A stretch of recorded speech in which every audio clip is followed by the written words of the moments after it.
ভারত আমাদের কথিত বন্ধু রাষ্ট্র।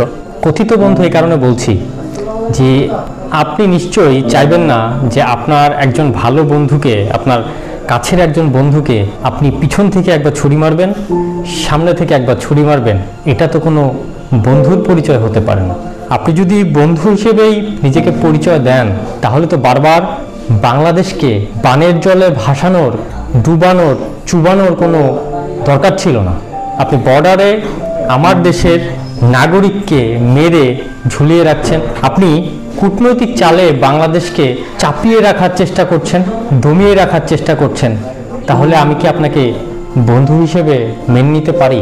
আপনি ত্রিপুরার বিভিন্ন বাঁধের পানিগুলো খুলে দিলেন, বাংলাদেশের রাতারাতি 13টি জেলায় বন্যার পানিতে তলিয়ে গেল। হাজার হাজার লাখো মানুষ বন্যার পানিতে তাদের সব কিছু হারালো, নিঃস্ব হলো। মানুষ হাহাকার করছে, মানুষ মারা গেল। এর দায়ভারটা আপনি বন্ধু, কথিত বন্ধুর উপরে বর্তায় কিনা, আপনাদের কাছে প্রশ্ন থাকলো। বাংলাদেশ যে দগদগে একটা ঘা নিয়ে বসে আছে, এই দগদগে ঘা শুকানোর আগেই আপনি কি করলেন? আপনি সেই কথিত বন্ধু পিছন থেকে আবারও ছুরি মারলেন। আপনি ফারাক্কার সবগুলো গেট খুলে দিলেন। পদ্মা, মেঘনা, যমুনা, ব্রহ্মপুত্র, তিস্তা সব নদীগুলো এখন ফুলে পেঁপে আছে।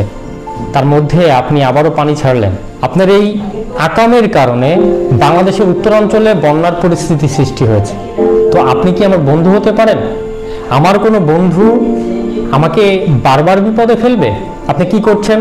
বর্ডারে বাংলাদেশে যে পণ্যগুলো, বাংলাদেশে এলসির মাধ্যমে যে পণ্যগুলো আসে, সেই পণ্যগুলো আপনি আটকে দিয়েছেন। ভারত থেকে হাজার হাজার ট্রাক সেখানে দাঁড়িয়ে আছে, বাংলাদেশে সেগুলো ঢুকতে পারছে না, আপনি ঢোকার অনুমতি দেননি। আপনি আমাকে কি করছেন?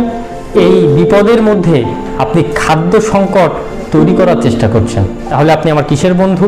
আপনাকে আমি কিভাবে বন্ধু হিসেবে মেনে নিতে পারি একটু জানাবেন।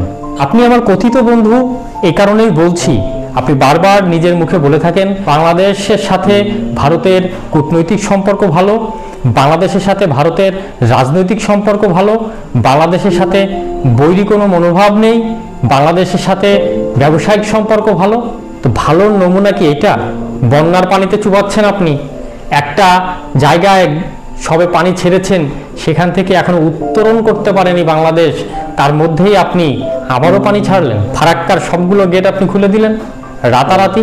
উত্তরাঞ্চলের জেলাগুলোতে এমনি যেখানে পদ্মা, মেঘনা, যমুনার পানি বিপদসীমার প্রায় কাছাকাছি এসে দাঁড়িয়েছে, সেখানে আপনি হুট করে যখন আরও অতিরিক্ত পানির চাপ দিচ্ছেন, তখন বাংলাদেশে তো নতুন করে বন্যা সৃষ্টি হচ্ছে।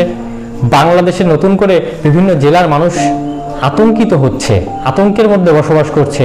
কখন না জানি তার ঘরের মধ্যে পানি ঢুকে যায়, কখন না জানি সে ডুবে মরে। এটা কোনো বন্ধুর আচরণ হতে পারে না। মুখোশ খুলে ফেলুন, এই বন্ধুত্বের মুখোশটা খুলে ফেলে দিন। যদি আপনার শুধু বন্ধুত্বের পরিচয় দিতেই হয়, তবে মুখোশের পরিচয় দেওয়ার দরকার নাই। সুন্দরভাবে কূটনৈতিকভাবে সমাধান করা সম্ভব। আপনার যেখানে বাংলাদেশে কোনো একটা বাদ দিয়ে আমরা আপনাদেরকে বিপদে ফেলছি না, বারবারই আপনাদের সাথে আমরা বসতে চাচ্ছি, বারবারই আমাদের ন্যায্য পানিটা আমরা আপনাদের কাছে চাচ্ছি। আপনি কি করছেন? খরার মৌসুমে আপনি আমাকে এক ফোঁটা পানি দিচ্ছেন না, অথচ এই জুলাই থেকে সেপ্টেম্বর পর্যন্ত আপনি সবগুলো বাঁধ খুলে রাখছেন এবং যত জোয়ারের পানি আছে এবং যত বৃষ্টির পানি আছে এবং হিমালয়ের বরফ গলা পানিগুলো আছে, যত অতিরিক্ত পানি আছে, সব পানিটা আপনি আমার বুকের উপরে ঢালছেন। আমি তো আপনাকে বন্ধু হিসেবে মেনে নিতে পারছি না। কিসের বন্ধু আপনি আমার? যদি বন্ধুত্বের পরিচয় দিতে হয়, বন্ধুত্বের মতো কাজ করুন।